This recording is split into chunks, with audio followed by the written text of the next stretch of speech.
真っ白な雪が僕の命を吸っていく。死ぬのか。 Halo, apa kabar kalian semua? Nasi di dapur masih aman? Pertanyaan macam apa itu? Pada kesempatan yang selalu tidak berbahagia ini, saya akan merangkum alur anime yang baru saja rilis, yaitu Tonikaku Kawaii. Atau dalam bahasa Indonesianya, umumnya cantik, selalu cantik, pokoknya dia selalu cantik. Gitu dah. Anime ini bergenre romantis dan komedi, tetapi lebih banyak romantisnya. Nah, untuk kalian yang masih sendiri, bahasa halusnya kan, bahasa kasarnya jomblo, anime ini cocok buat kalian. Ya, seperti kalian lah, bangke. Saya enggak. Anime ini menceritakan seorang laki-laki muda lugu yang tiba-tiba akan menikah dengan gadis cantik yang menyelamatkannya dari kecelakaan. Tidak perlu berlama-lama membahasnya, nanti nggak seru kalau kita ceritain semua di awal. Untuk itu, mari kita simak alur ceritanya.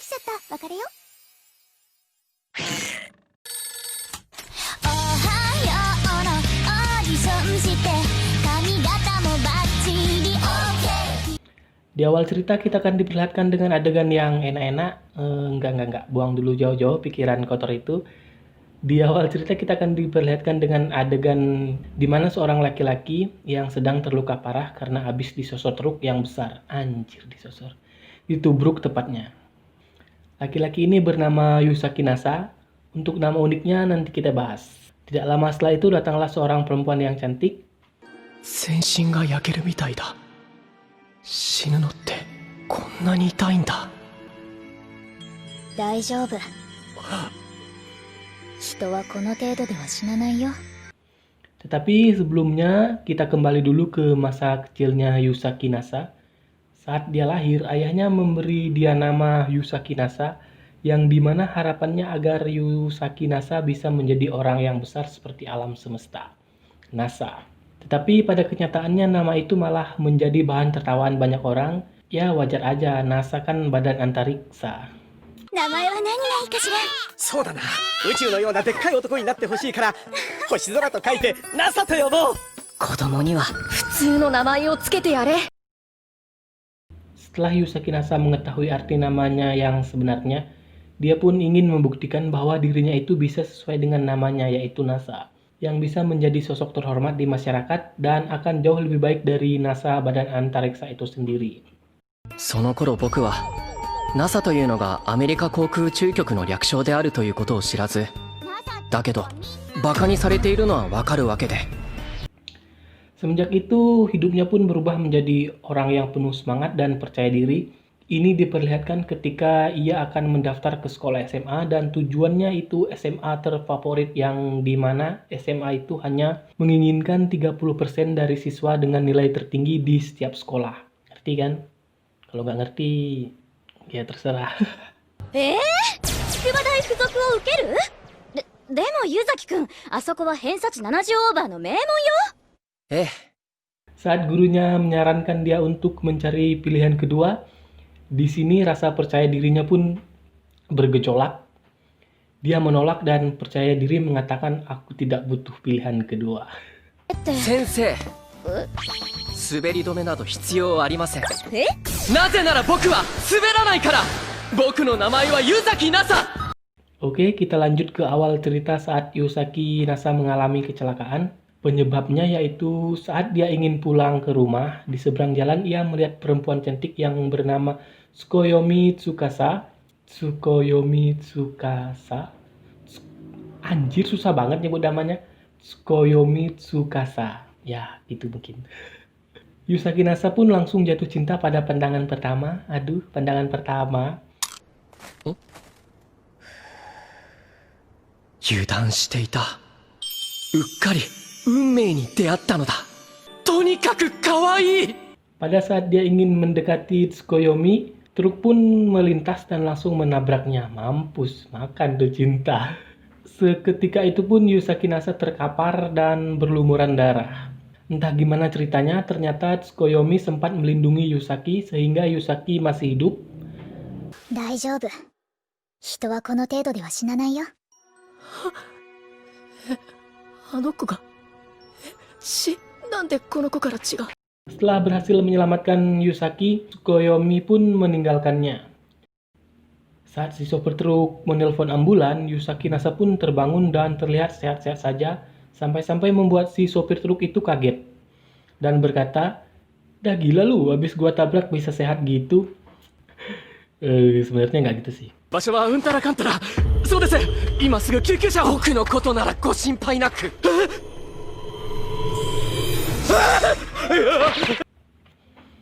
Alasan Yusaki bisa sehat seperti itu ya tentunya karena cinta. Dia ingin mencari gadis dambaannya yang pergi begitu saja. Yusaki pun berlari dan mencarinya. Ternyata gadis dambaannya yang bernama Tsukuyomi itu berada di halte. 見つかるかどうかなんてわからないでもこれが運命ならきっと Yusaki pun mendekatinya dan langsung mengenalkan dirinya. Tsukuyomi pun menyuruhnya duduk dan membersihkan darah yang ada di muka Yusaki tanpa mengatakan apa-apa. Mengatakan cuma duduk aja gitu. 深く助けてあげたのに、一つしかない命は大切にしなさい。これシャンプーの匂いかな。女の子ってこんないい匂いのする生き物なんだ。 Tsukuyomi pun memberikan mantelnya kepada Yusaki dan pergi mencari bantuan. Tetapi sekali lagi dengan kekuatan cinta, Yusaki pun bisa berjalan dan langsung menyatakan perasaannya kepada Tsukuyomi dan mengajaknya berpacaran. Seperti adegan film pada umumnya, Tsukuyomi pun berjalan meninggalkan Yusaki sambil berkata, "Baiklah, dan kita bisa bersama jika kau menikahiku." Anjay, gampang banget nembak cewek anjing. Kok ngamuk? 僕は君が好きですだからこそ僕と付き合ってくれませんか Setelah menerima kenyataan yang enak, Yusaki pun pingsan karena kehilangan banyak darah. Adegan berpindah di rumah sakit di mana di sana Yusaki sudah terbangun dari pingsannya dan memikirkan pacarnya yang pergi sebelum dia tahu namanya, sambil berpikir mungkin ia menolaknya secara diam-diam. Hari-hari pun Yusaki lalui dengan belajar dan rehabilitas karena dia lumpuh sehingga pada saat itu juga dia tidak bisa mengikuti ujian. Maka dari itu dia akan mengikuti ujian masuk SMA di tahun depan. 1 tahun berlalu, Yusaki pun mengikuti ujian dan memperoleh skor paling tinggi, akan tetapi dia menolak melanjutkan sekolah karena alasan tidak bersemangat. Setelah itu dia pun memutuskan untuk bekerja saja dengan harapan bisa bertemu pacarnya saat dia bekerja nanti. Akan tetapi itu semua sia-sia. Yusaki memutuskan untuk tinggal sendiri dengan menyewa apartemen agar orang tuanya tidak mengkhawatirkannya saat dia bekerja.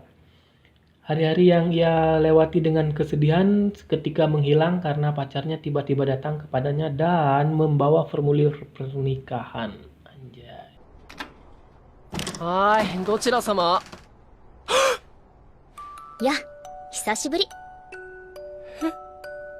Yusaki pun kaget dan bingung. Ya iyalah datang-datang ngajak nikah, kan enak. Bangke.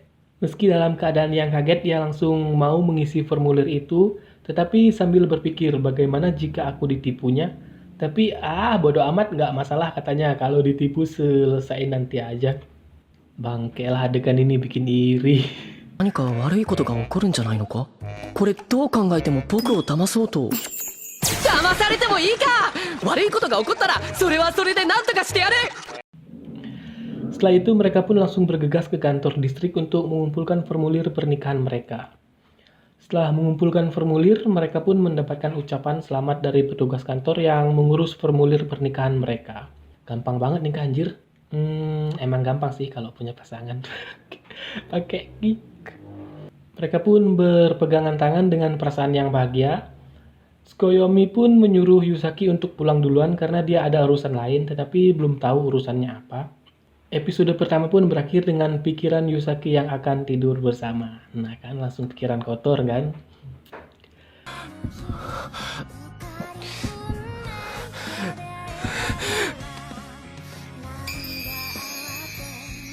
Oke, sekian dari saya. Mari kita nantikan episode keduanya. Akhir kata saya ucapkan berpura-puralah bahagia. Dah, itu aja dah. Nggak ada hubungannya. 寝てしまうのかあのベッドで一緒に